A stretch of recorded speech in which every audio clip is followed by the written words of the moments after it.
And we do that from our heads to start with, because that's what we've been taught. Yeah. And there's a certain level of that we can feel.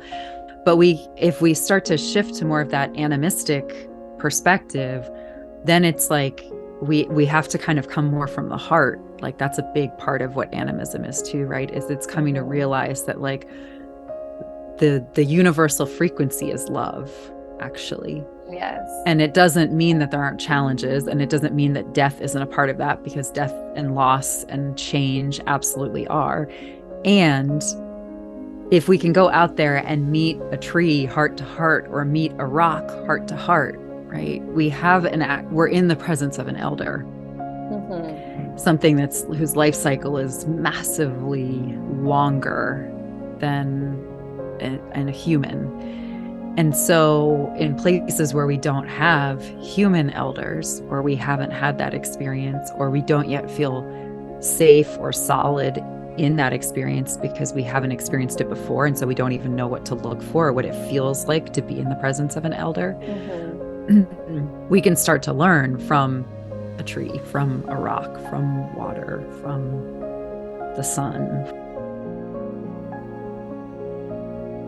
Hello, hello, and welcome to all of you beautiful souls tuning in today to the Heart of the Soul podcast, Earthing Nova on YouTube. My name is Amana, and I am so happy that you're here. This is a space where we remember what it means to be wild women walking upon this earth, navigating the ebbs and flows of change, honoring each other's differences, and connecting about that which unites us. Together, we practice using our voices in the ancient ritual of storytelling, sharing our stories of birth, life, and death, and celebrating how both we and they change across time. I hope that soaking in these stories will leave you feeling inspired, connected, and more alive in your own beautiful body and unique life.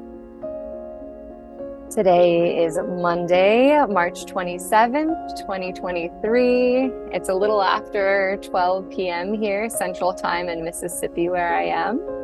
There have been thunderstorms rolling through the sky. That's what woke me this morning, some big thunder and lightning.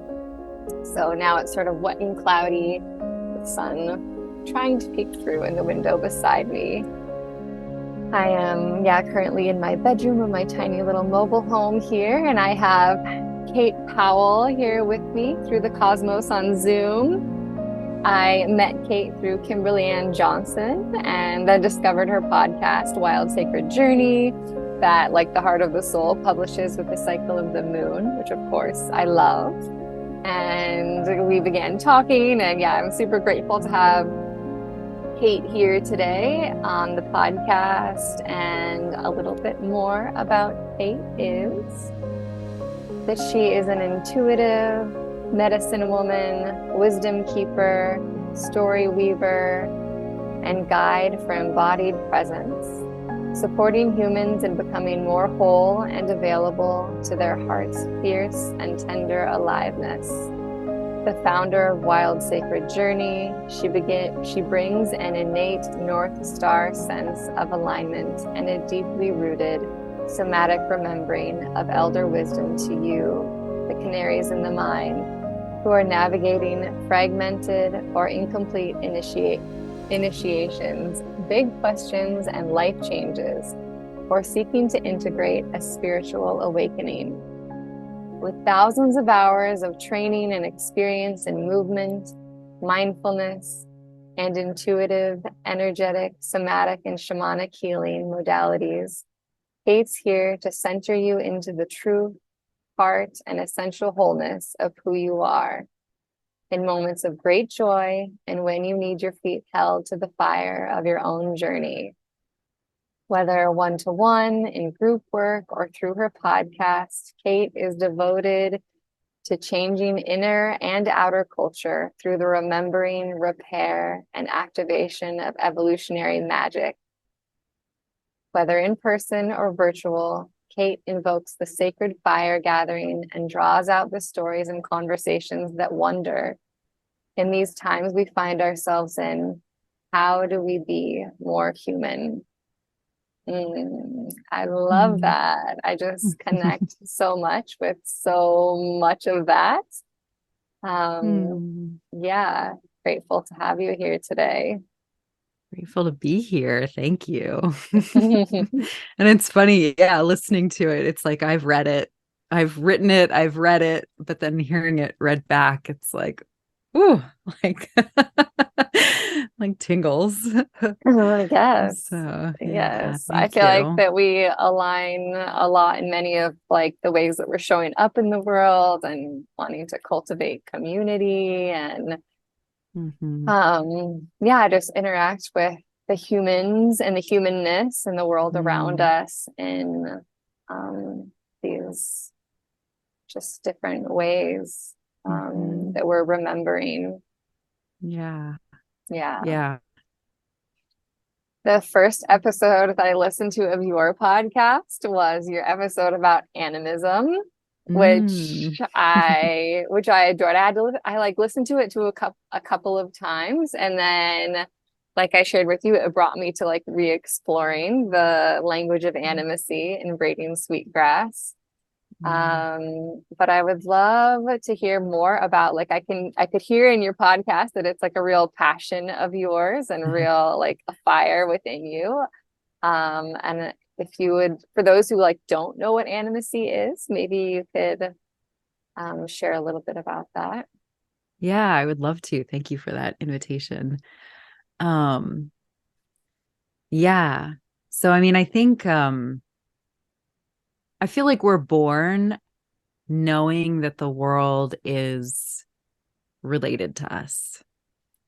You know,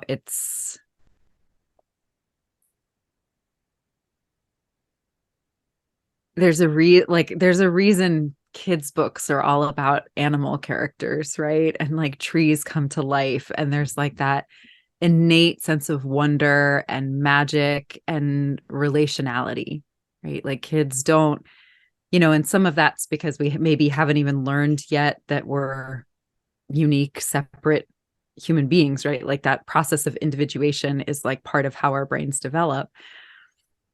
And so, I think for me, it's funny. A lot of times people start, they want to know how I got into sort of more of the work that I do, right? And I never know how to answer that question because I feel like it's just who I am and I've just been like rediscovering it over the years. And Mm-hmm. the deeper I get into it, the more I'm like, oh my gosh, this is who I've always been. It's just that there was this like period where I got socialized out of it or trained out of it, right? Mm-hmm.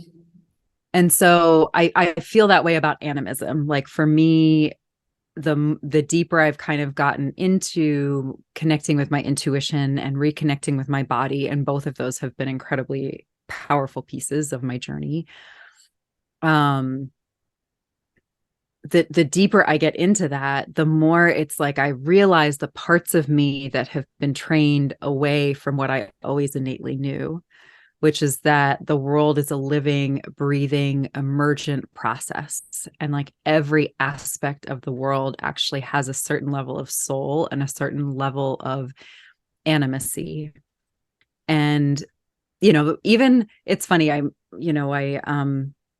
took a course one time from a guru from India who was teaching us working with crystals and doing past life healing practices with crystals. And he was teaching us how, crystals are programmable and deprogrammable, right? And so they have their own consciousness, but then they also there's a certain amount of it that they're very receptive to being programmed. And he was like, that's why your phones and your computers are all made with crystals, because like that's interiorly what's going on, right? They're programmed. And it's like that had like never clicked for me before. And I'm like, oh my gosh, of course, And so even these things that we think of as being very counter to the natural world still have some element of that in it, right? Like, and so I think so basically how I would define animism anyway, and other people might use different words or draw different aspects of it. But yeah, but it's this understanding that humans are one piece of this emergent, living, breathing world. Hmm. And we are in relationship with those other aspects, the trees, the rocks, the animals, the creepy crawlies, the sky, the cosmos, the stars, the moon, all the planets, right? The waters, fire, all of these different things. And those things themselves can be kin, like this belonging that we all feel so hungry for, this belonging that we all carry a lot of wounding around. A lot of that is because we've been taught that humans are somehow the apex of like consciousness and that we are kind of alone on this planet that's alone in the universe, right? And so like of course we're going to feel sad and lonely and like scared a lot of the time, right? um And so, yeah, so for me, animism as a belief system and a way of viewing the world is roots me, it sort of unprograms some of that, like human supremacy, sort of toxic individualism, the world as resource that we can use rather than the world as kin that we can be in relationship with. Um, Yeah, it makes me think you about know, how like in school you're taught to speak about like a bug or an animal or a tree as like an it rather than a mhm. being. Mm-hmm. Yeah, yeah, exactly. And so like why do we think about what does it do to us? Language and culture are so intertwined, and Mhm. part of how our brains get wired is through language and culture, right?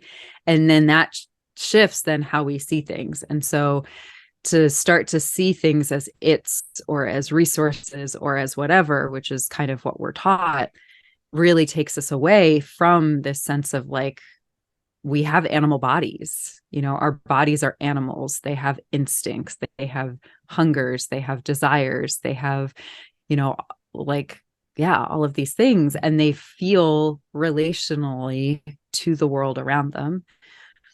And then we have like this soul and this intuition, and that's not separate from the soul and the intuition of like, it might be different, but it's not separate from the soul and the intuition that also animates that bug, or that also animates these crystals that can be programmed, right? Or that animates a tree, or that animates whatever, right? And so, part of what began me on this journey of sort of really coming to understand animacy was actually working with energy and learning more about the subtle body. Because energy, I sort of describe energy as the language that we all can speak, but we haven't been taught how to speak it. And energy is closer to the language that the rest of the beyond human world speaks to. Mhm. And so if we don't learn to speak the language of energy, then it does become really hard to view the world as relational.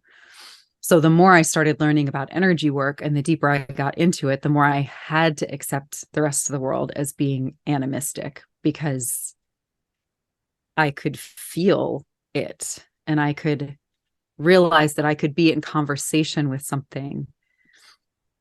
Um, and I think that's, I want to draw a distinction here too between anthropomorphism and animism. So anthropomorphism is like looking at the world and putting our characteristics on it and Mhm. assuming that the world is like us.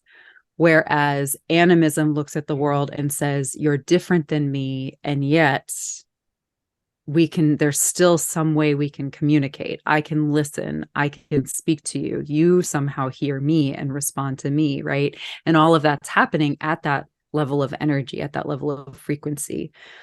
And so, I can go put my hand on a tree and it feels how I'm feeling, how could it not?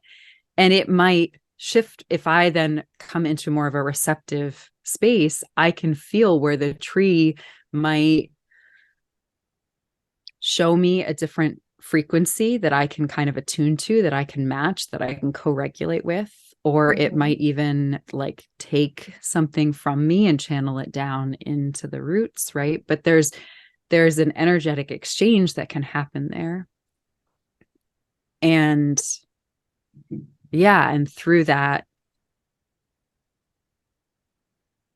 I don't know. I don't even know what to call that. I don't like the word healing, but it's like, but really, I guess relational would be the best word I probably have for it. But Yeah, it's it's just, almost it's like the like, English language doesn't have the words for some of these it experiences that we have with doesn't. energy. And that's why I feel like it's like so hard to name it, because we literally don't have the words yet. Yeah. And we don't even have the cultural concepts and like No. roles. Yeah. And that's part of where I think for many of us, so I'm in a European descended, what would be these days, and not just these days, but since race was constructed, what would be considered a white body. And and so I'm very aware that I think for me, at least in my journey started with yoga and meditation, some more of these sort of quote unquote Eastern philosophies, right? And Mm-hmm. then with the shamanism and some work with like plant medicines and other things like that I've done, that's taken me more into sort of the indigenous to the Americas, kind of culture and legacy and wisdom traditions. And so I feel like I'm so aware that I had to look outside the culture I was born into to find these concepts and to find the people who've held on to them, because I'm looking around me and I'm not seeing those things and I'm not feeling those Mm-hmm. things and there isn't the language for it. And yet I'm also aware that, working through some of these, while it's been powerful, there was a part of me that wasn't um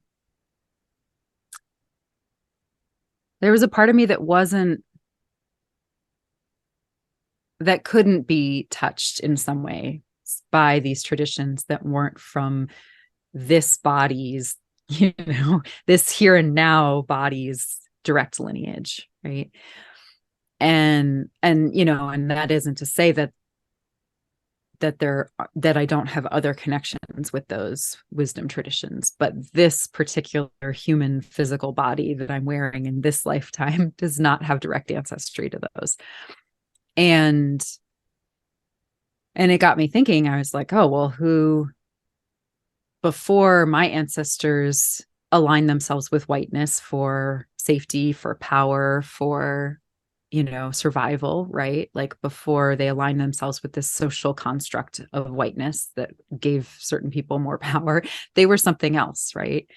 And like if you go far enough back, they were indigenous to a place and a time too. Mm-hmm. And indigenous cultures around the world, wherever you come from, have always been innately animistic. And have always had language for that relationality and that connection. And so I felt like I had to start sort of teasing apart some of my ancestry and sort of seeing, like, following some threads and seeing if I could sort of start to find some of that. And like, not because the answers for today like lie in the past, because I don't believe that. And yet there's something I think we can bring forward from the past that like can help us today. And so yeah, so I don't know. So I've been exploring like myth and archetype and story and language. I've started learning, I have some Irish ancestry. I've started learning Irish Gaeilge, Irish Gaelic. And so, I mentioned this to you kind of before we started recording, but yeah, it was interesting because after you reminded me of that chapter in Braiding Sweetgrass, and so I went back and read. It's Robin Wall Kimmerer wrote the book, and yeah, and the chapter is called The Grammar of Animacy, and she's talking about Potawatomi, which is her ancestry language, indigenous Anishinaabe people of the United States of Turtle Island. And she was talking about the process of learning that and how she was frustrated with like how like English were 70% nouns, she was saying, and like 30% verbs. And in Potawatomi, they're 70% verbs and 30% nouns, you know. And it was interesting reading the chapter and like thinking about, you know, and I've only been learning Irish for about a month. So I'm very new to this. But you know, it's interesting because if you're saying like it's raining, it's not they start each sentence with the verb actually, and then the object and subject and everything follow that. Mm-hmm. And so it would be something more like it's putting on rain, or there's like more of this sense, the emphasis is more on the like right now, the doing of it rather than the what it is, which still sort of speaks, I think, in some ways to kind of that slightly more emergent process of life, you know. And they even have a verb tense too, that's the habitual present, which they're not the only language to have that. But English, as far as I'm aware, we don't have that. We would qualify it and say like, usually I do this, or like regularly I do this. And, you know, so there'd be like an adverb, I guess that would be like, that would qualify the verb, that would let you know that it was like regular. But that's a whole conjugation. So you would say, you draw a distinction between like it's raining right now, or like it usually rains in this, like rain usually it does in the spring, you know. And like, so there's this distinction between like the things that are just momentary and then the things that are like regular. But even that, it's still this understanding that it's sort of more emergent, or at least that's what I'm taking from it so far. I don't know that a native Irish speaker, I don't know what they would say about it. And I'm certainly not pretending to speak for them or the Irish language in general. But yeah, what were you going to say? I don't know. I mean, I love the example that she uses of like being a bay. And like I grew up on a peninsula, and so I can really relate to that concept. And I love how it brings, like she said, like an aliveness to the water. Like the water, like the animacy makes it, like the way we speak about it in regular English is that it would be dead, you know, but in Potawatomi and in this language of animacy, the bay becomes this like alive body of water that's choosing to be a bay in that moment rather than being, you know, a waterfall or a river or out in the open ocean. And I just love this concept that it's bringing this like, the aliveness and of the choice. And I can just remember being on the peninsula and the water being, you know, being present there, and just imagining that water choosing to be there in that time, and my enjoyment of getting to interact with it and wade in the water and look for gooey ducks, or, you know, whatever I was doing that day. And like to be rain, like I think about that too. Like this morning it was like pouring rain, and for water to choose to be rain, and to get to then go outside and like interact in the pouring rain and allow it to fall on me. And just that's what, this makes me think of, you know, different ways that then I can interact with the rain or the tree or the bird in these ways when I am embracing this concept of animacy and allowing them to be alive in this other way that we don't really have the language for, that I wasn't taught, you know, like in colonized education, I was taught that they're, you know, it's and things, and not, you know, a being to revere or interact with in a more human way.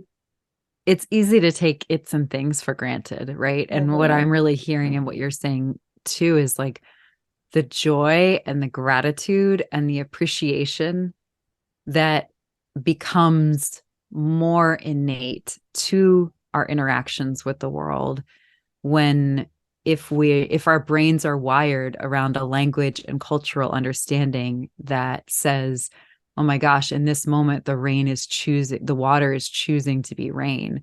And like, wow, like our crops need that. And like, we need to be able to drink water. And so, like, thank you, thank you, thank you. Right. And then, like, or whatever it is, right? Or like, this tree Mm-hmm. chose to grow here. And like, thank you, thank you, thank you, like what shade, and so suddenly it's like, or it just, if we're living from this place of thank you, thank you, thank you, I mean, just feel into that for a minute. Like, how much would change? Yes, yes. And just also imagining like what that, like there's this where I lived in Spokane, there was this beautiful reserve not far from my house. And there was this one tree that I was drawn to all the time and Mm, just had this relationship with and would bring offerings to and sit with. And like, I loved sitting there and imagining like its roots beneath me that I couldn't see and just gazing upon it. And also wondering like what has this tree's life been like and how many years has it been there and what has this tree seen and the moose and the deer and the eagles that mm, are there that mm, this tree also gets to interact with and be with. And I feel like having this different practice of ways of engaging with the world around us can just, like you said, bring this different level of joy or playfulness and love into those relationships with these beings that um I at least was not taught to have relationships with mm. in these ways.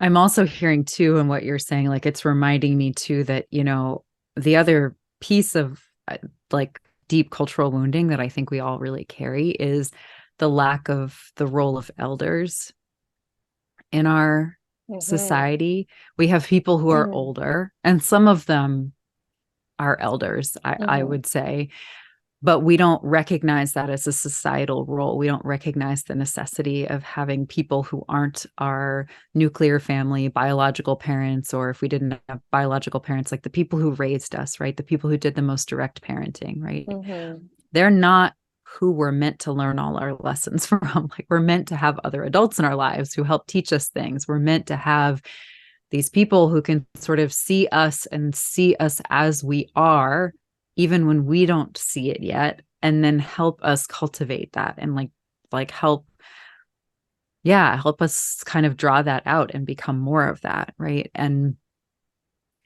keep us in that larger perspective, like life, death, life cycle. And humans, like on the grand scheme of geological scale, like humans are a blip, Yes. like the entirety of humanity. And then also individual humans are an even smaller blip, right? Yes, yes. And so there's something too about, because I think I think animism offers us a beginning to like eldering that we don't have right now in our society. Mm-hmm. And I think so many of us, particularly those of us who are really sensitive and empathic and like on some deep intuitive and instinctual level, like kind of have always known that what we're living in right now feels really fucked. Like,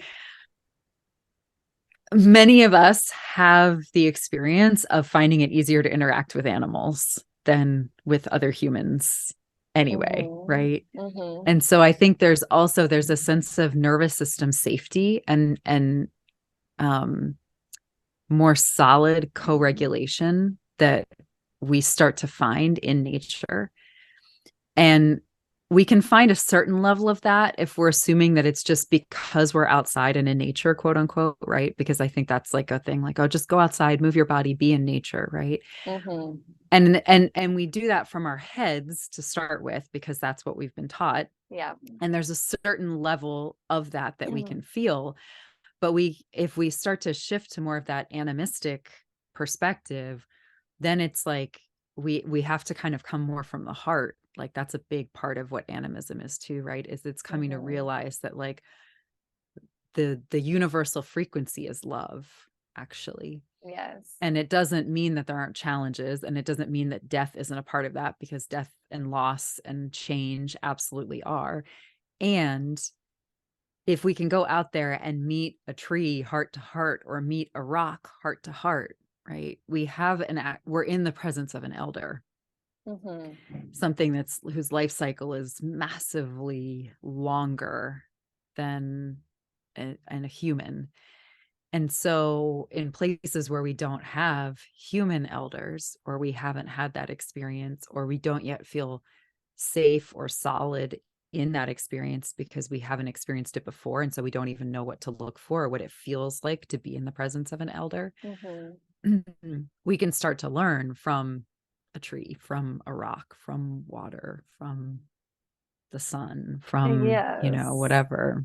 Yes, I love that you bring the life, death, life cycles. I mean, like the world around us offers so much Mhm. learning in that. And in just even if you're in a place that has four distinct seasons, and that there is the life, death, life cycle, the rebirth, the on deciduous trees that the leaves come out, and the bulbed flowers come, emerge from the earth, and then that expression of that particular flower then dies and returns to the earth, and the bulb is still there, and the bulb, and then Yeah. another flower the next year comes out, and that flower isn't looking around seeing who's judging them, or like, am I the most beautiful, or am I doing this the right way? They're just like being their incredible flower self. And Yeah.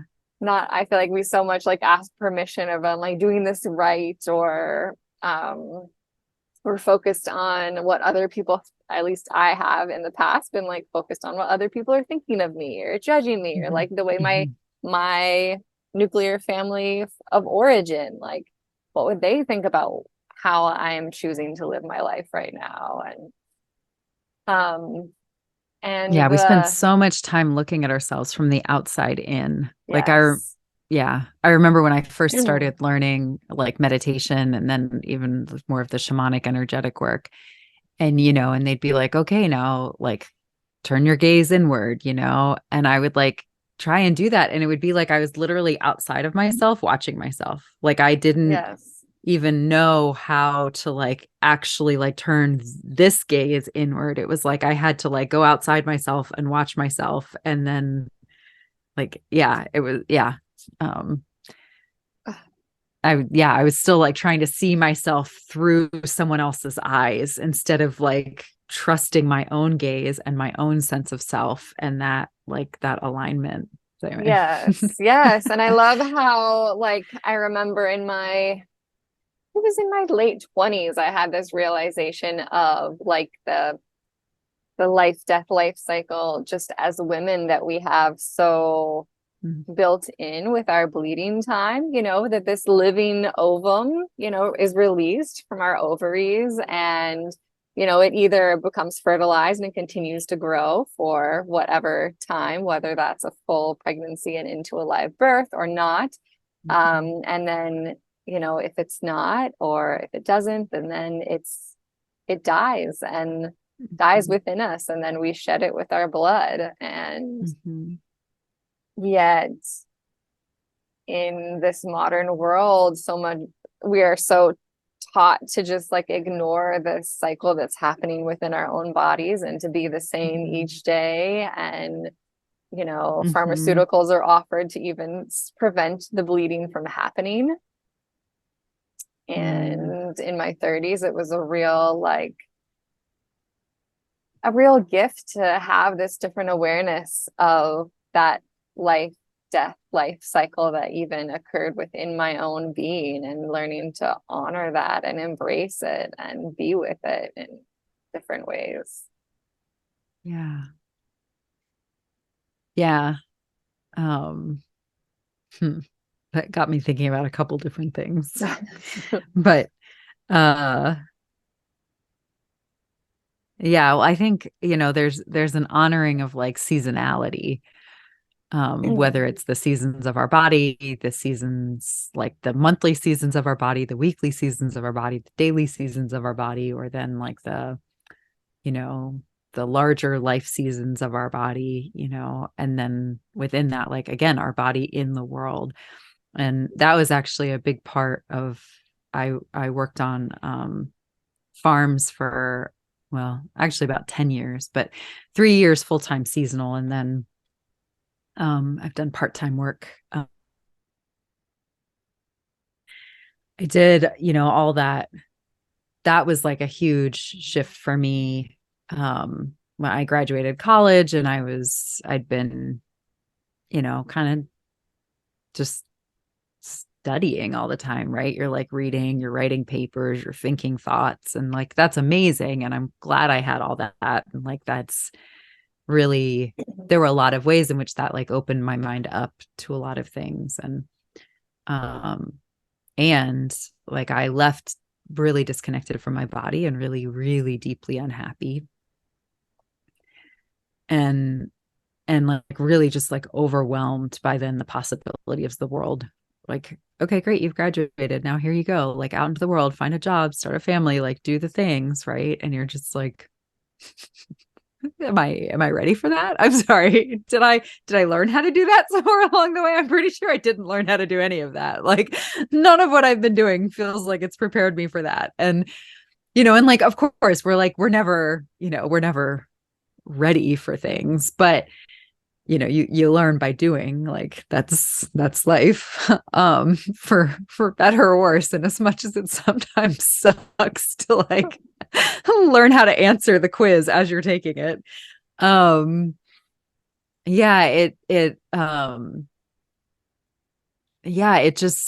it really drove home for me like how disconnected I was and how much I didn't have any kind of internal compass. And I think that's really actually, like, as I'm saying this now, it's even occurring to me. I think that's what actually that's what felt so destabilizing about that. It wasn't Yeah. even so much that I like was like, I don't know how to get a job. I don't know how to like, do these things, because whatever, you can figure that out if you have Yes. some sense of an internal compass. And yeah, and I was so disconnected from my body and I was so disconnected from the world. And it was about that time that I started that I found like yoga asana as a practice and sort of moving my body and breathing in my body. And that was like deeply, profoundly, um again, I don't love the word healing, but it was part of that process for me, for sure. A homecoming process anyway. A reparative process.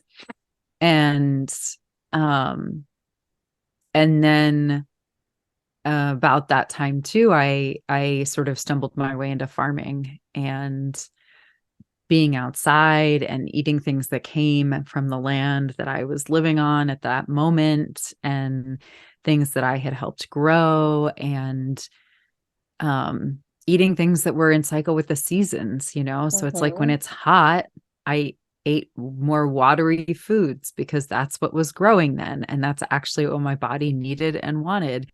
And then when it was cold and my body needed and wanted a little more fat and more like, of the dietary sugar, like starches and carbs and things that were kind of like that slower burning fuel to kind of keep me warm through the cold temperatures. And that's what's growing at that point.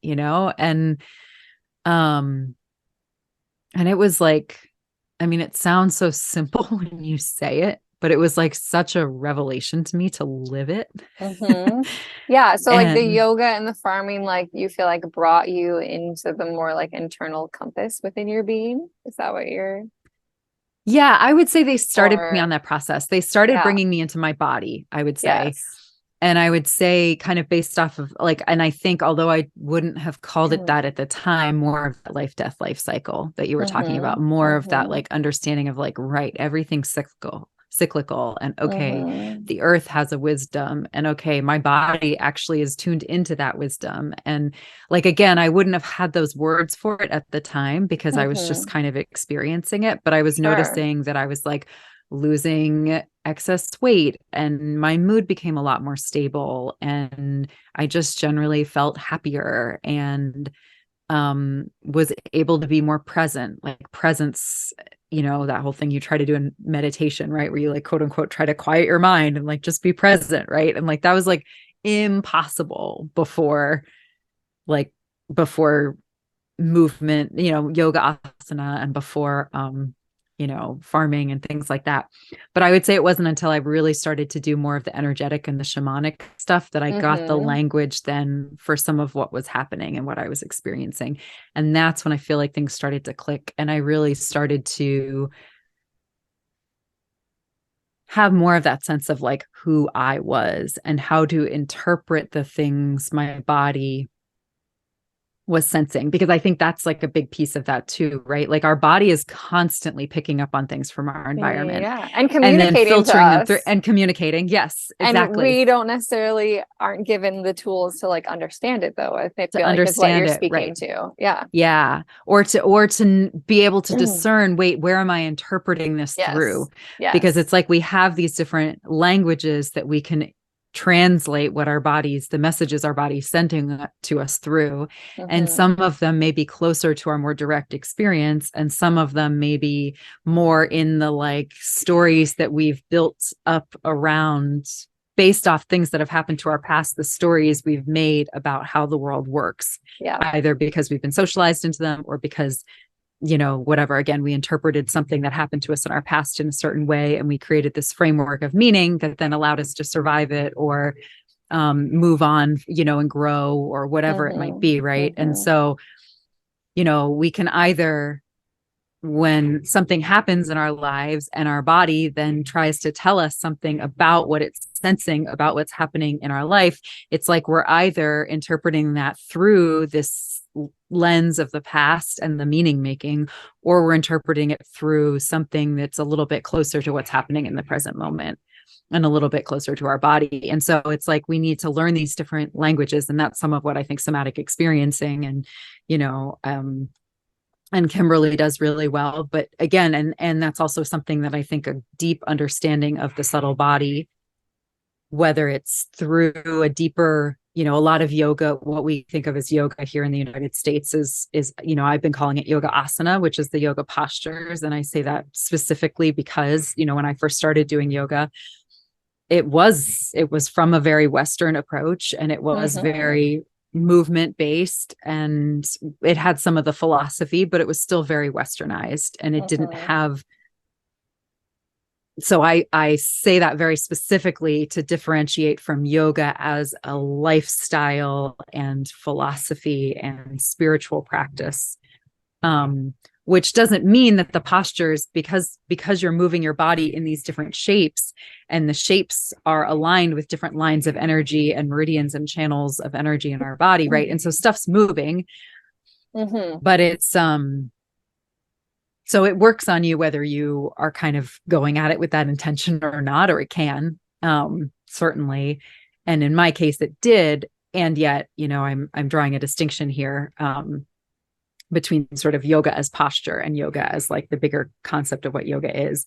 But so once you get into some of these deeper understandings of yoga, of meditation, of, some of the more quote unquote shamanic, or indigenous wisdom traditions, you can start to, you can learn like these different,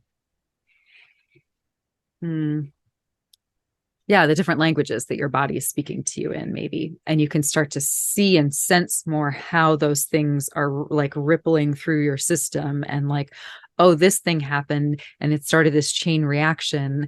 And then my like personality self is like responding in this way. And is that actually what I want? And you can start to kind of slow the process down and like tease some of the things apart. And you can start to feel like, okay, this is like, I now have a felt sense of who and what I am. And so I can start to get clearer about what's happening around me and how that's affecting things internally, and how what I do then ripples out into the world around me, and like vice versa. And so it just makes us able to have more nuanced conversations within ourselves and then within the world around us, which I feel like you started me on one place and then I feel like I wandered there, but it's beautiful. Yeah. I mean, you make me think about like just the perceptions that we can have or like intuit, but then not necessarily have the language or the framework to to interact with it in different ways. And I feel like what I'm also hearing you speak about is like these different layers of like learning or experiences then like gave you this more full way or deeper, wider way to interact with some of these aspects of being human and the like unseen. I feel like, yeah, it's hard in English. Sometimes we don't have very much language about like the things that are felt but not seen. Yeah, it's funny, yoga. So I talk about sort of the 8 limbs of yoga, and or Patanjali did, and it's only like the first 2 or 3 that are like part of our actual physical experience.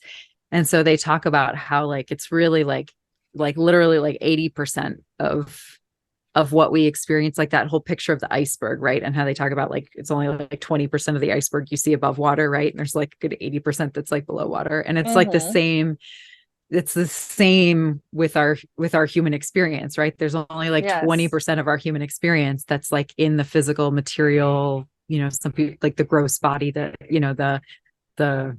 tangible, with our tangible senses, tangible world, you know. And then there's like a whole 80% that's like happening, at a much more subtle level. Yes, kind of like even in like spoken language, what is it they say? It's like not what you said, but how you said it. And like that you won't remember what the person said, but you'll remember how they made you feel, or like, yeah, that there's so much just even in like the tone of our voices and how we speak that is impactful in a way beyond the actual words that are spoken. Yeah.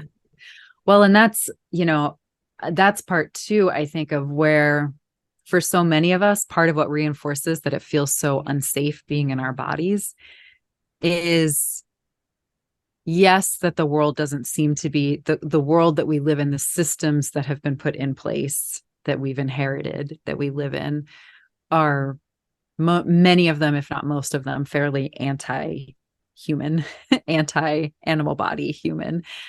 But part of that is that took me down a different path there for a second. Let me come back.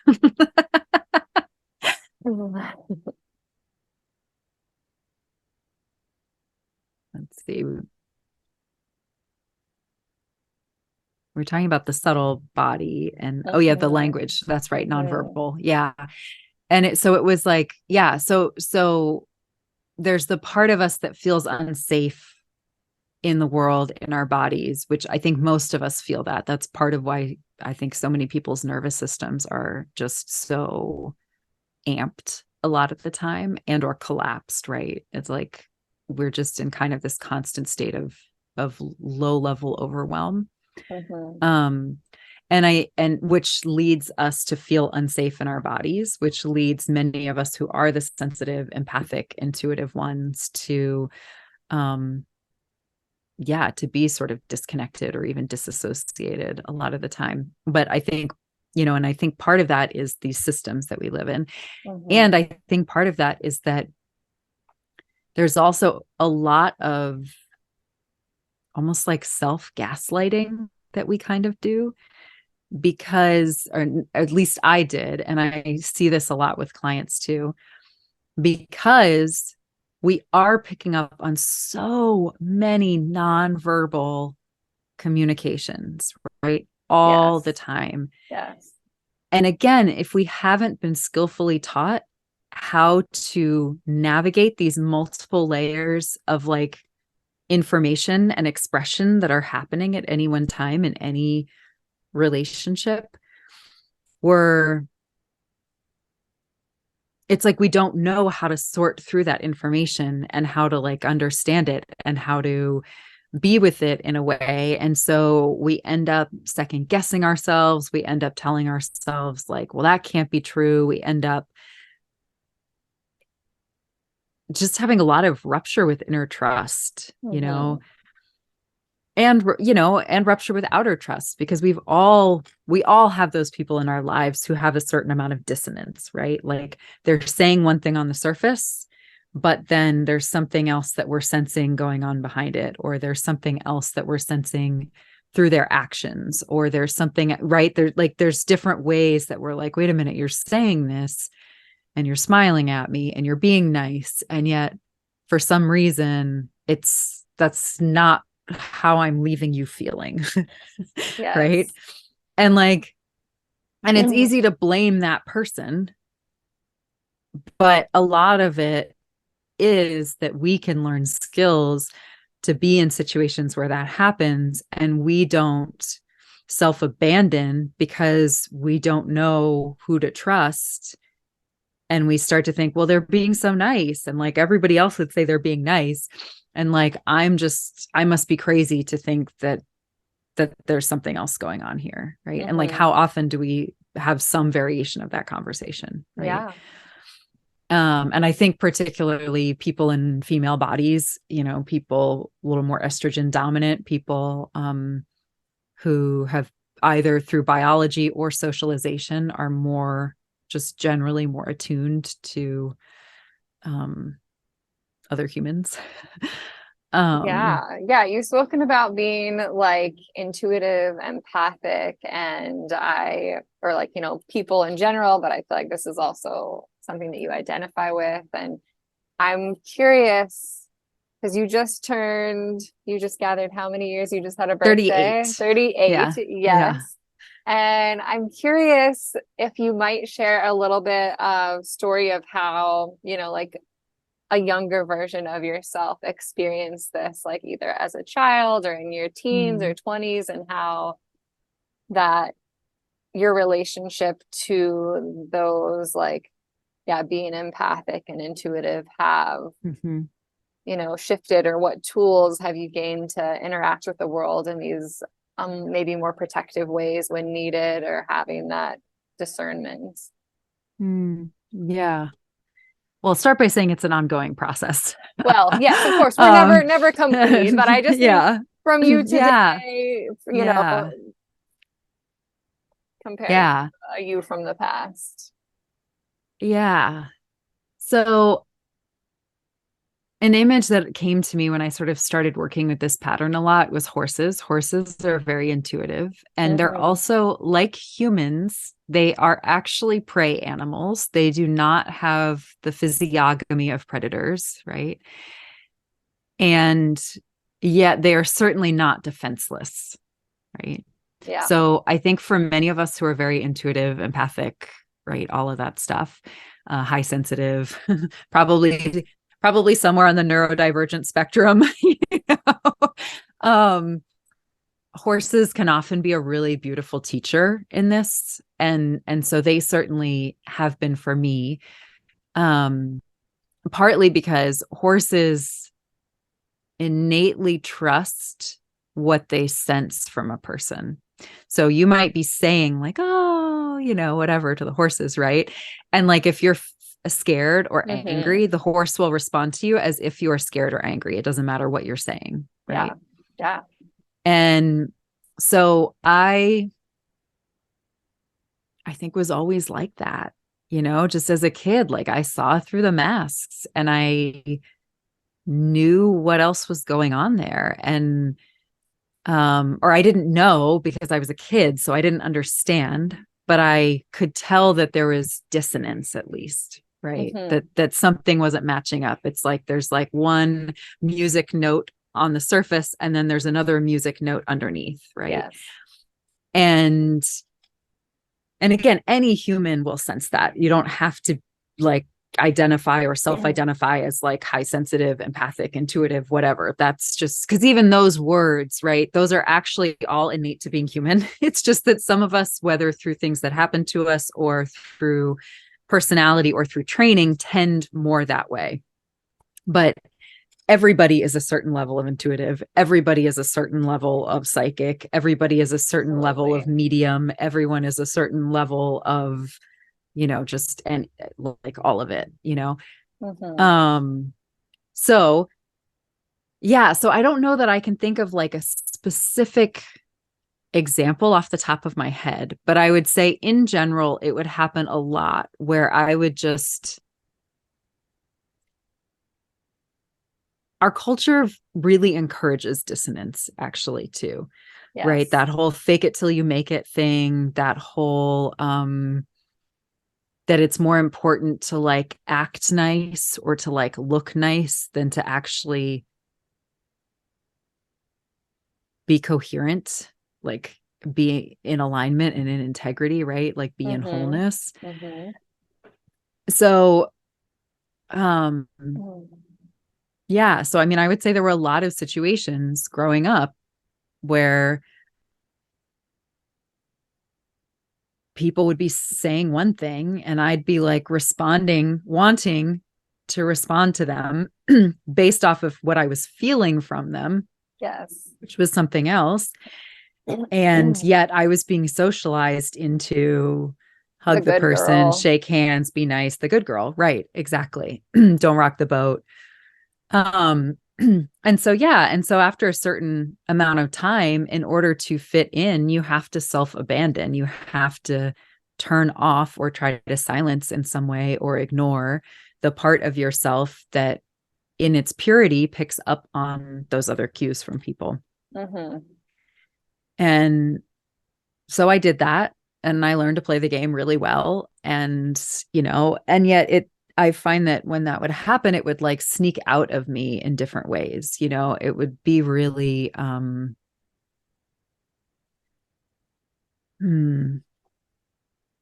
like it would still come out what I was sensing, but it was like, it would just explode out of me or it would get twisted around other stories that I had. So it's like Mm-hmm. I would be sensing dissonance. And instead of just being like, okay, I'm picking up on dissonance from this person, that's interesting to note. And like, I'm going to kind of keep an eye out because there's like something going on here,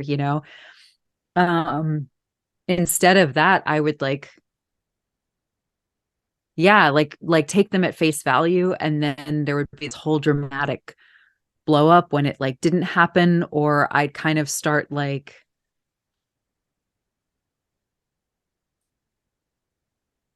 I don't know, like, in some cases, I think some people sort of maybe start to punish the other person for um that underneath tone that we're all pretending isn't there, like punish them for being that. I don't know that that was my pattern. I think my pattern was more I would try to Mm-hmm. manipulate people. Sure. Well, I mean, um and by interacting in the way and like by taking what they're saying and not the undertone, like then we're also like participating in the interaction of yes. the like false Yes. Yeah. Yeah. experience. Yeah. 100%. Yeah. Yeah. And so like, so I think for me, like all of that started to shift, through, the yoga, through meditation, through the Mm-hmm. energy work. And I would say, what that feels like kind of on the other side, at least so far, is like being able to, the difference now it feels like is to just that I trust what comes to me about Mm-hmm. somebody. Yeah. And that doesn't mean I have to tell them what it is. That doesn't No. mean that it's entirely correct what I'm sensing or that they Right. would identify that as such, Yeah. about them. Mm-hmm. It doesn't mean I know more about them than they know about themselves, but it just means like this may not be a situation for me because I'm not sure I'm ever going to, my nervous system is ever going to be able to completely trust or feel safe in this Right. situation. And so it's like, yeah, when I first started picturing it, it was like I would picture myself as like this horse that was just like totally freaking out because it just wanted to run, and I wasn't letting it. Right. And so now it's like the horse part of me is like, oh, this conversation isn't for me. Cool. Like I'm feeling dissonance here and I Mm-hmm. don't really want to deal with that right now. Like, cool, bye, you know? And I can think of an example like in the last, I don't know, probably like 7 years or so. And I was going on a couple dates at one point with somebody and and he was a nice guy and he really wanted me to be happy. And I believe that that came from a genuine hearted place. And yet, because of his history and his patterns, it would come out in ways that were much more people pleasing. Like what has happened to us everything has a seed of integrity in it, right? So his heart was true when the impulse started in his heart. And yet it got filtered through this other stuff. So what was kind of coming out the other side, or at least that's what it felt like from where I was sitting. So what would come out the other side would be things like, well, what do you want in a person? Like, I want to know what your check boxes are. And like, what do you, right? Like all these kinds of questions. And I would be like, well, I want you to be you. And he'd be like, no, I want to know what you want.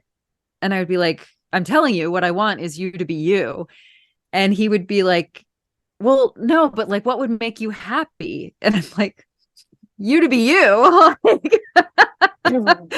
and it just like, it wasn't computing, and yet like, and so in the past, I think I probably would have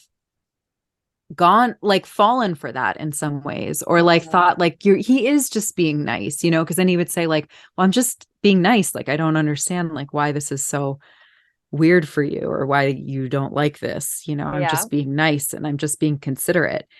And in the past, I would have been like, oh my gosh, he is. And I would have like, been like, why am I such a bitch? And then I would have like, basically quieted that part of myself and like tried to go along with it. Whereas I was just like, I know you think you're being nice, and I know you're trying to be nice, and I know your heart's in the right place, but none of this conversation is actually nice. And I said, because here's the deal, and I did actually say this all to him. I said, here's the deal. Like, I don't know how long it's going to take, but one day you're going to wake up and realize none of this is authentic to you. And you're going to be really mad at me and at yourself for letting it go on this long, And I was like, so like, that's not actually kindness. Like self-abandoning to be something for somebody else is not actually kindness. Yeah. And he was not in a place where he could like hear that or grasp that or like take that in. And so I was just like, all right, then, best of luck and bye. Like, and I, and so I think that's sort of like an example, I think, of like, yeah, like the kind of situations we find ourselves in all the time, where it's like, oh, that person's just being nice. And it's like, but are they, and, recently too, I've been, having anger burbling up from time to time. And it's been interesting to notice how many people in my life have been really, have wanted to punish me for that, actually, in a lot of ways. And so that's been fascinating to see, and to see that play out in like this way of like, a long time ago, I would have thought this anger was worthy of being punished, Yeah.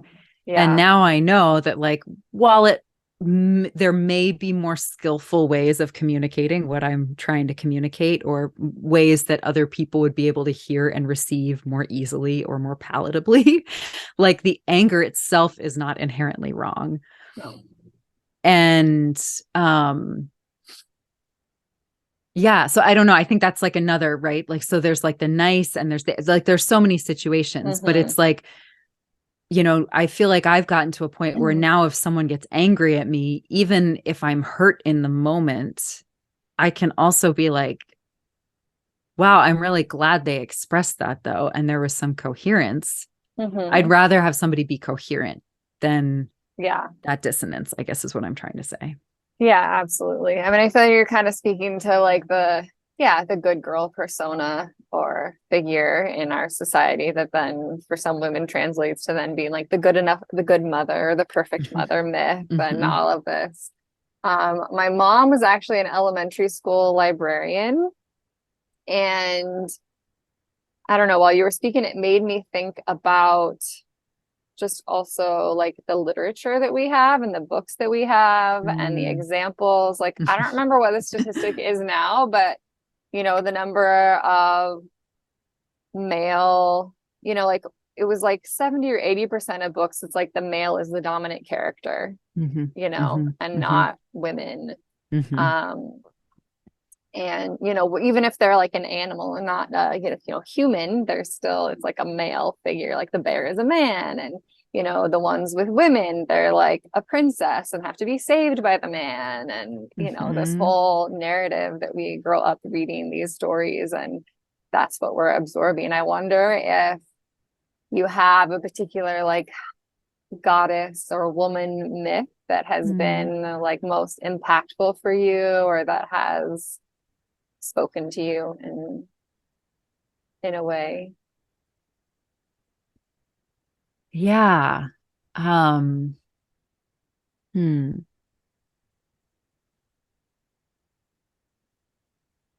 I mean, I think there have been a lot of different ones over the time. I don't personally have I don't have children, human children. I haven't given birth in this lifetime. I don't have children. Um, so and I've never really felt called that direction in this life Yeah. either. So like a lot of sort of like the mother archetype, I never felt super drawn to that. I would say I think initially, kind of like I was saying earlier, how, a lot of times we can kind of connect more easily with animals than we can Mm-hmm. sort of with humans. I would say initially it was really more, a lot of the images came to me in animals. So it was really Okay. more like animal teachers, animal guides. I could like, But you wrote about like the goddess or god figures and myth or song. Like, is mm-hmm, there one mm-hmm, that, are they yeah, animal based, or are they all animal based for you? Or are they also, yeah. So that's or something I'm I guess kind of humans getting. are animals too. So let me not Sure. like, Yes. but yeah. Yeah. Yeah. Well, I would say with the animals, I think, like I said, I started there and I think it was like I could like imagine my body moving like that animal. And then I would Mm-hmm. feel certain traits. So I could like make the facial expressions or try and make the noises. And there was something about that that kind of like awoke certain elements of like personality in me. So, fox is a big one. So if I need to be sneaky and a little playful, right? Some of that like trickster energy, like that's sort of where the fox would come in. Sometimes I need more fierce boundaries. And so like a lion sometimes would come, or a badger, right? Like some of these other, if I want to be sort of really in my heart center and really like attuned and listening, like there's a stag that I often feel. So there's these different animals that I can like feel. So that's a piece of it, I think, for me. And I would say like in terms of other myths and archetypes, I would say like I've been more recently working with those. And a lot of the hag ones are really speaking to me at this point in Yeah. my life. I'm, yeah, really loving a lot of these like kind of witchy, haggish, slightly scary, but also really beautiful and amazing, like older, like ones, the life, death, life cycle creation ones. I had a deep connection for a while. You still do on a certain level, but with Kali Ma from sort of the yogic Hindu tradition, and she's like Mm-hmm. the goddess of death and destruction. But the story goes that if you dare to like look upon her face, you'll actually find like one of the most beautiful women like ever. And that had happened to me in a meditation, actually. Like her fierce, like she has this like tongue out, she's often portrayed with all black skin and this tongue out, blue tongue, and like red eyes and many arms, and they all have weapons, right? And there's like severed heads she's holding in her arm, like very fierce, like very and she came to me one time in a meditation, and I and I, yeah, and at first you're kind of like, ooh, like that whole like the monster thing, right? Like, oh my gosh. But I like stayed and I breathed and I looked at her, and her face just transformed into just like radiant love, And so I think so she was really something for me about sort of the fierceness of love, that love actually sometimes is fierce. Mm-hmm. And, um, and fierce can be really beautiful and have its softness too, right? So sort of that Yes. piece of things. More recently, this last winter, I've been spending a lot of time with the archetype of the Cailleach, which is from more of the Irish Celtic tradition. She's the old woman who they say the islands actually were formed from stones that dropped from her apron. So she was like literally like the creator goddess. And and they do sometimes weave with animals for me. I've also had archetype of many different kinds of like weaver, spinner, Do you know of like the goddess sulky? archetypes. Like the Yes, I've women worked a lot sulky? with the Selkie. Yes. Yes, yeah. Although I had a slightly different interpretation come to me actually with the Selkie. Yeah. So a lot of people believe that so for anybody who's listening who doesn't know, so the story is the Selkie are these seal women who periodically can come up on the shore and shed their seal skins, and they become these beautiful women, and they dance under the moonlight. And then, as the moon is setting, they have to take their skins, put them back on, and go back into the water. And then there's one night where there's this man who stumbles upon the beach when the Selkies are there and finds them and steals one of their skins. And so she can't go back into the water with her sisters. And he talks her into coming home and marrying him. And he hides her skin so that she has to kind of like stay with him. And so she marries him. They end up having a son. And eventually she gets her skin back. She's slowly drying up. Her life force is leaking away because she's not able to be the whole of who she is. But eventually she manages to steal her skin back. She finds he's hidden her skin, but she manages to find it, steal her skin back, and return back to the water. And there's, slightly different variations on like what that means for the family. And in some variations, I think she has a son, and her son actually helps her find the skin. And, but a lot of them are interpreted as like she needed to reclaim her feminine. And a big part of my journey has actually also been like, we need to like rewild and reclaim the masculine too, Yes. And so that's also, it's interesting that you asked me sort of about these archetypes, these goddess archetypes, because yes, they're there, and they've been really powerful but I've also been like, I've been working a lot with some masculine archetypes too, and really calling those in a big way. But yeah. And so for me with the Selkie, what was really hitting me in that story as I was like feeling it in my body was like, oh, masculine energy in its healthy form is actually sort of healthy containment, right? And so what if her seal skin is actually her healthy containment that allows her to move between worlds, right? Because in order to move between realms, to move between worlds, we have to have a certain amount of healthy containment. Yes. Which means we have to have the balance of the masculine and feminine. Yes. And so I was actually interpreting that story. I was like, what if her skin is actually her masculine? And this man took it and hid it and made himself her only access to the masculine. Yeah. And in order to get away from her, she had to go get her masculine and reclaim it. So she had her own sovereignty, her own wholeness. And then from there could go back to moving between worlds and doing what she was there to do,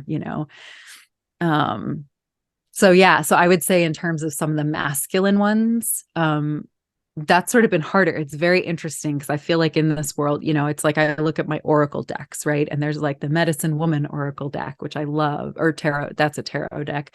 And then I have this sacred goddesses and mothers oracle deck that's really beautiful that I love. And so I feel like there've been these different ways that I can connect with these different feminine archetypes through my intuitive cards, through stories, right? And then I'm like looking around going, but like, where are the oracle decks that have the sacred masculine figures? And like, where are the stories that have the sacred masculine that are old enough that it's before the masculine got turned into what it is today, right? And like before the colonizers in whatever forms they came in, many of them missionaries, before it kind of got twisted into this like this power, the current power dynamic. Yeah. And like, when did women get quieted to not be able to embody their like healthy aggression? Because I feel like goddesses can hold that healthy, aggressive, maybe more masculine energy, but be whole onto themselves within that. Mm-hmm. And I don't feel it, for me, I feel like it doesn't have to be like a masculine that holds that, you know, Yeah, energy. I don't think it is. I think both aspects have gentle and both aspects have fierce. Yes. And I think that's why for me it's felt more helpful and less, again, that's what we were talking about earlier, like teasing apart sort of the meaning making and the socialization from Mm-hmm. something that feels closer to like the embodiment. And, so for me, when I feel feminine energy inside me, there's actually almost a chaos element to it, right? Because it's actually so much potential energy. And so it's like a quick rate of change. It's like instant manifestation. It's like possibility. It's kinetic energy. It's like taking these things and again, that can be just like a wind, that can be gentle, or that can be, fierce and like wild, right? And then like the masculine energy, when I feel it in my body, it's like the tectonic plate rate of change. It's like slower. It like pumps the brakes a little when it needs to. It offers the containment so that the potential energy can spin, but eventually like become something, right? And so like Mm-hmm. through those two together, we need both of those things. And both Mm-hmm. can be gentle and both can be fierce and both can be helpful and both can be hindering.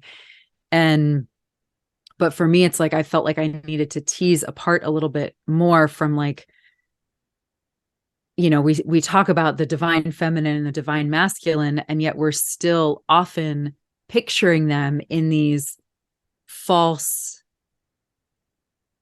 gendered identity like roles. Kind of, we're still filtering it through that lens a lot of Mm-hmm. times. Mm-hmm. And in reality, like they're, I one of the other archetypes I've worked with a lot is actually Mary Magdalene. And I mean, there's a lot of different ways that her story has been told. But at least what she feels like to me is like the other side of the coin, for like the counterpart to Jesus, and Mm-hmm. like not even really as a separate entity, but as like a neither can really exist without the other, because they're two aspects of they're two sides of the same coin, Like so night and day and birth and death yeah, and right, yeah, exactly, and the masculine feminine. feminine. And Yeah, we need both. mm-hmm, Yeah, and mm-hmm, one is defined by the other, and one can't exist without the other, is sort of what I mm-hmm. hear you speaking to. Yeah, yeah, yeah. Yeah, which leads me to like, I know that we're nearing our close here, and one of the things that I was hoping we might speak to for a few moments is grief.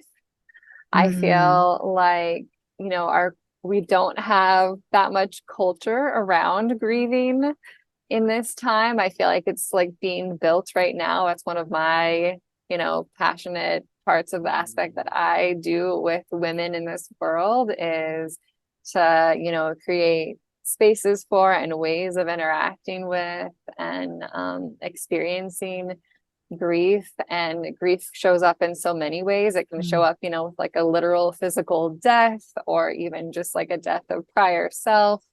Um, mm, and I know I listened to the podcast that you did recently with a woman who, I forget his name, but her husband died not that long ago. And you were also, very much he was one of your teachers and friends, mhm, and the impact that, his life and now his death has had on her and on mhm. yourself. And Yeah. um and in another episode, you spoke saying that grief is the lover of love.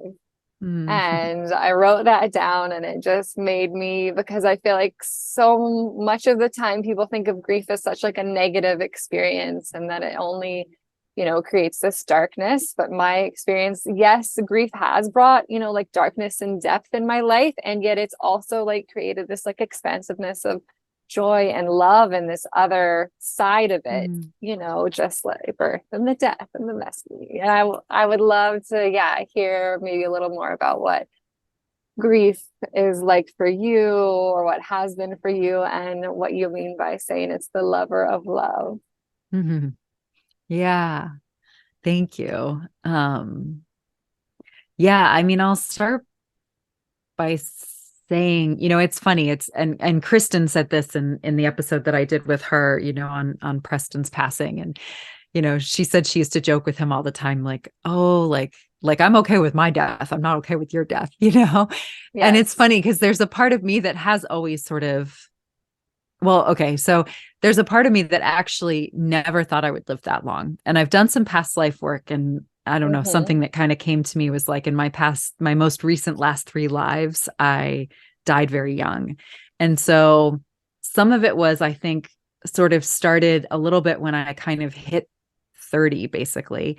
And I was like looking around at my life and I was like, I have already lived longer than I thought I was going to live in this lifetime. and Yeah. like, and like, okay, like I don't know how to play the long game. Mm-hmm. I've been living in this very much like, if I want to do it, go out and do it, kind of thing. And there's a beauty to that. And there's something about having some skin in the game that I hadn't yet learned how to do. And so I would Mm-hmm. say that that's kind of been my practice. And it's funny because I think we think a lot of times that sort of like quote unquote YOLO attitude, right? Of like, if you want to do it, go out and do it. Like you could be dead tomorrow, right? Like there's a lot of that I think we can think of as being very life affirming. And it can be.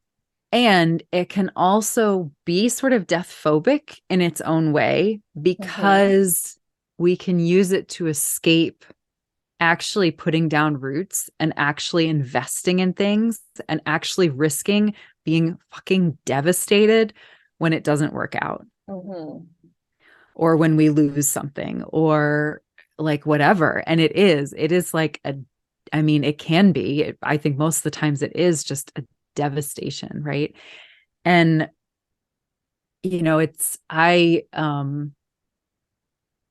I went through kind of I'm still, I would say, still coming out the other side of my own kind of initiation with that in some ways where, I had I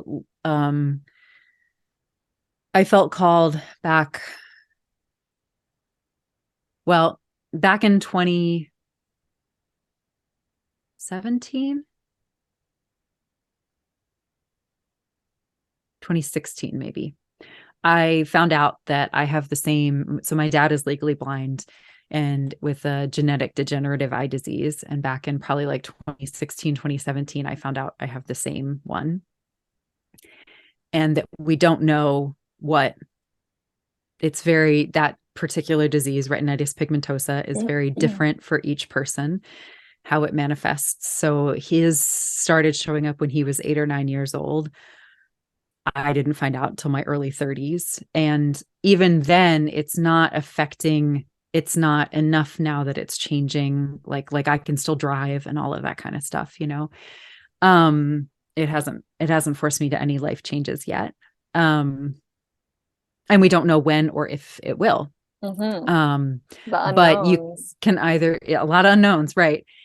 And so that was like a big grief, like that was a loss, even if Mm-hmm. it was sort of a loss of like just a sort of a false sense of certainty about the future. Mm-hmm.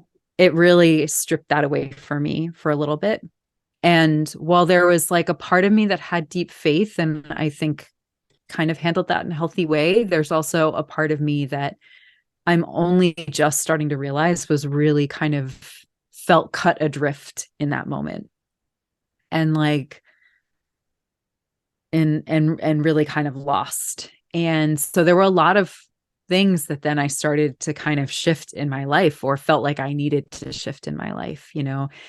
And so one was like, okay, well, how am I going to take care of myself? Like, I need to start making more money. I need to start doing this. I need to start doing that. Okay, I need to see more of the world. Okay, I need to like do all that, right? Like there was sort of this like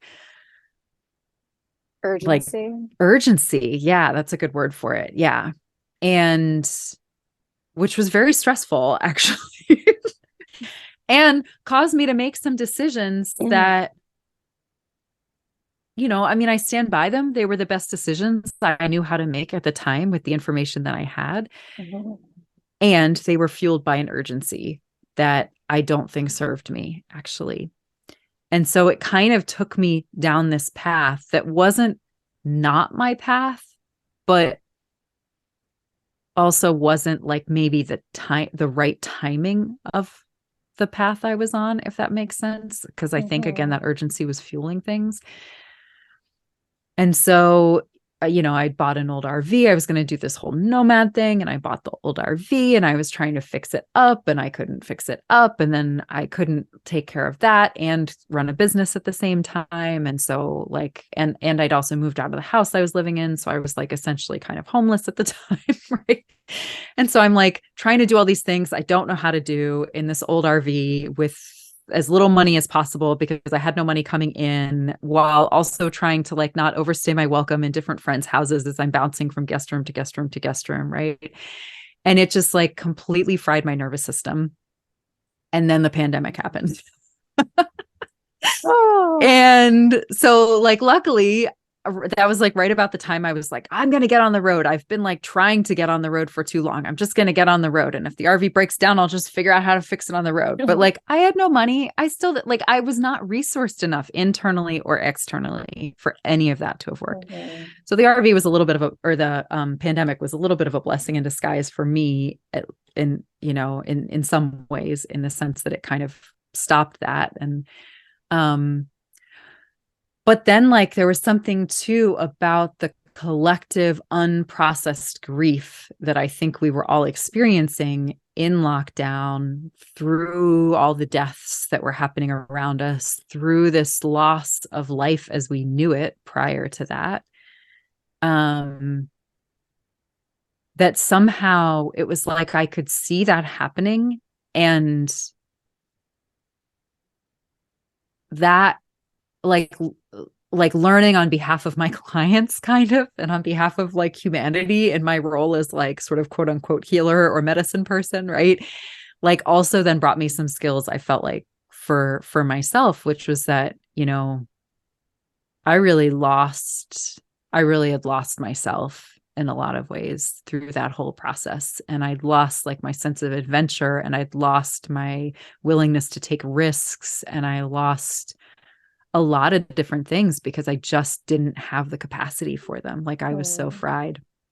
And so it's been a slow, gradual process. And then in the meantime, there have been people I know who've passed and transitioned, you know, and that's brought its own grief. And so, yeah, and then, like I said, just the world at large, like, so, it's been kind of this whole, I do feel like the last like 3 to 5 years have been this like deep initiation into grief.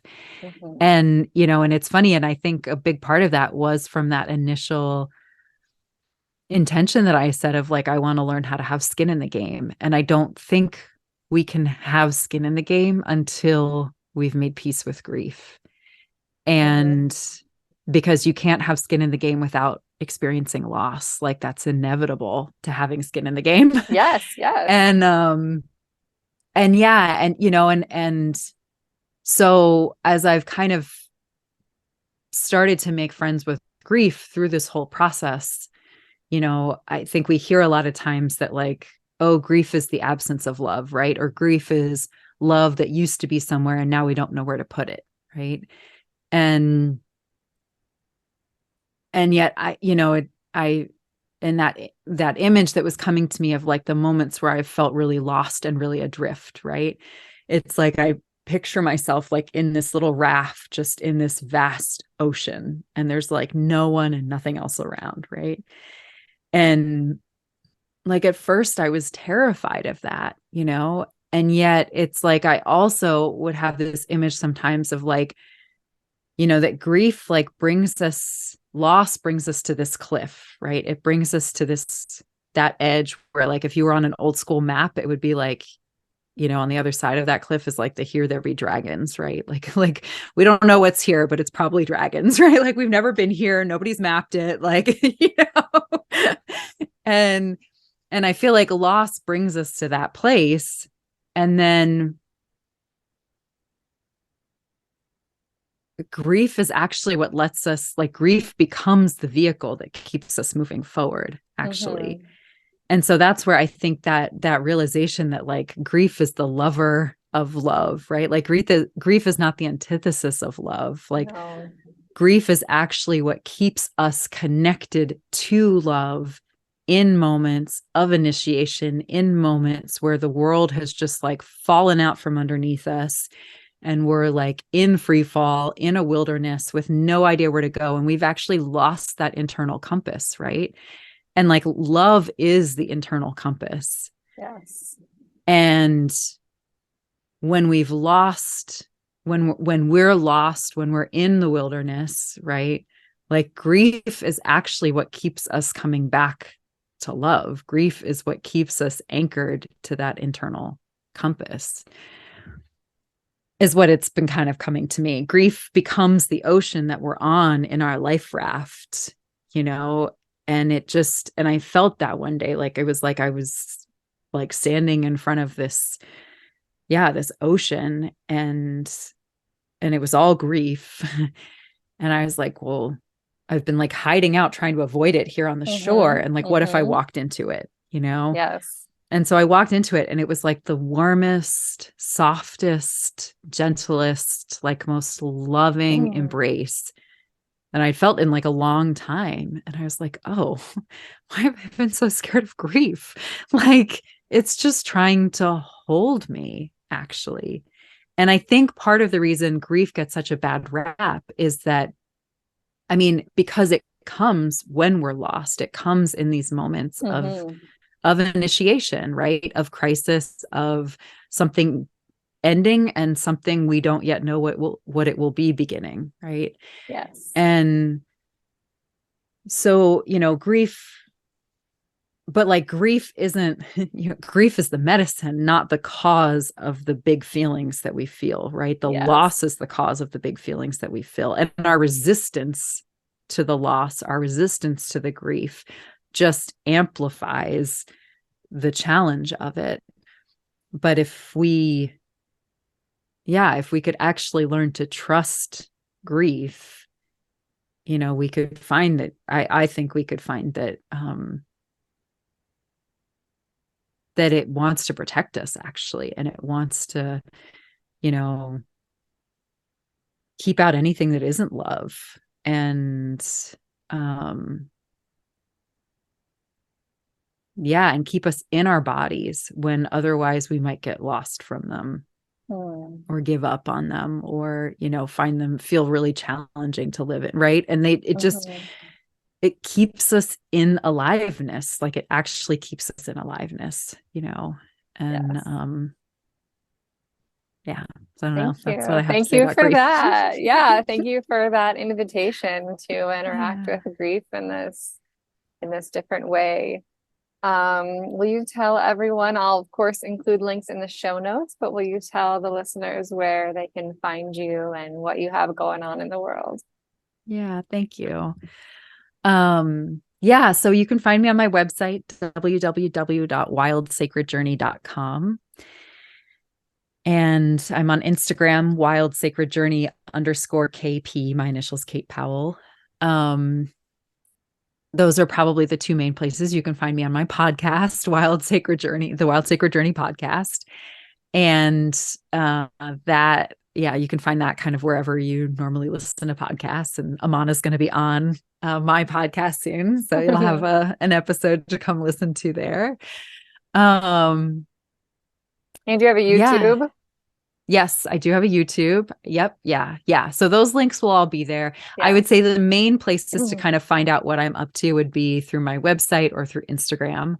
And also, like, hop on my mailing list if anybody wants to be kept up. There's links for that on my website.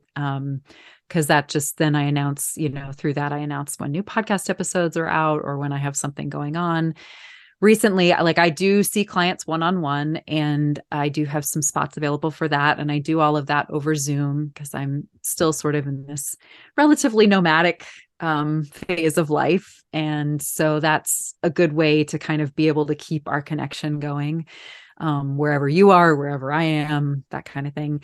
But I'm also really excited that I'm starting to kind of get back into like in-person retreats. So for my birthday back in late February, I attended a retreat, and it was just so good to like be with people and to just like, if someone had something coming up, it was like I was just drawn to them and like just wanted to like lay my hand on their heart and just like, and it just like there aren't even words for it, but it's like you can see, you can feel it's lighting me up, right? It's like this is like what I'm here for, right? Yes. And yeah, and so Kristen, who we and another friend of mine are leading a retreat down in Florida, in Naples, Florida, towards the end of May, late May. And I'll actually be down supporting and assisting and just like holding a sacred space through that. So I'll be leading a group attunement, like just helping with food and assistant kind of stuff. And then also offering like add-on mini one-on-one sessions and card readings and stuff like that, all just to kind of keep supporting the process, whatever process unfolds during the retreat and the integration of that. And that's something too, I would say, I've really started getting into like talking about my work, like initiation and peak experience integration, basically, and so we're kind of in these constant like cycles of initiations and peak spiritual awakenings or peak experiences of some kind, and how do we keep bringing that back into our body and keep like expanding and growing and living through it, and having the support we need to like grow through what's challenging rather than like build up more calluses around ourselves. So I think that feels like that's a way to kind of quickly sum up what I feel like I do, again, one-on-one, or then, I think that feeds in beautifully with like then offering retreats and then also supporting people after the retreats and after the peak experiences, and then I'm doing for anybody who happens to be local-ish to Winchester, Virginia, I'm doing a day-long retreat at a yoga studio where I used to teach in Winchester, Virginia. And that's going to be early June 4th. So I'll have that information out there. But otherwise, I don't have a lot of like big events happening right now, but no, that sounds like a lot. Like that's wonderful. Yeah. Yeah. Some in-person stuff, some podcast stuff. I think I'm going to be starting a Patreon soon for the podcast. And part of that's going to be inviting people into like a once a month, like the whole idea of my podcast is kind of like we're gathering around the virtual village fire, right? And so I'm like, I want us to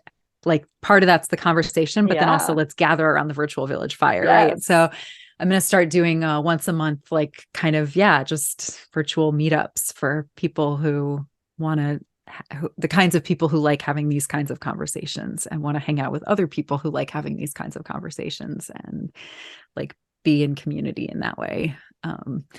So there's stuff happening. Wonderful, wonderful. Thank you so much for being here today, for sharing your stories and wisdom with us.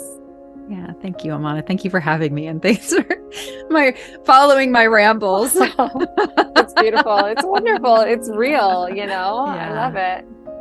Thank you. Thank you for tuning in today to the Heart of the Soul. If you love the podcast, I would be so grateful if you would choose to subscribe, rate, review, or share the show. If you feel aligned with me and my energy and are feeling drawn to unearth your wild inner knowing, birth your baby wild and free, need support navigating the medical system, are feeling stuck in your grief, are curious about receiving an intuitive mediumship reading, or need a safe person to debrief and integrate a traumatic birth experience with, I am here for you. I have walked alongside women and mothers for over a decade, witnessing real healing, change, confidence, and stability be unearthed in them. I believe that women claiming their sovereignty, returning to their own inner knowing, and embodying their wild will truly transform the world. To learn more, book your free clarity call at www.birthingnova.love. Until next time, remember to be brave, be loved, be wild, be you, and be the change that you seek for yourself and also for the generations to come. Mwah.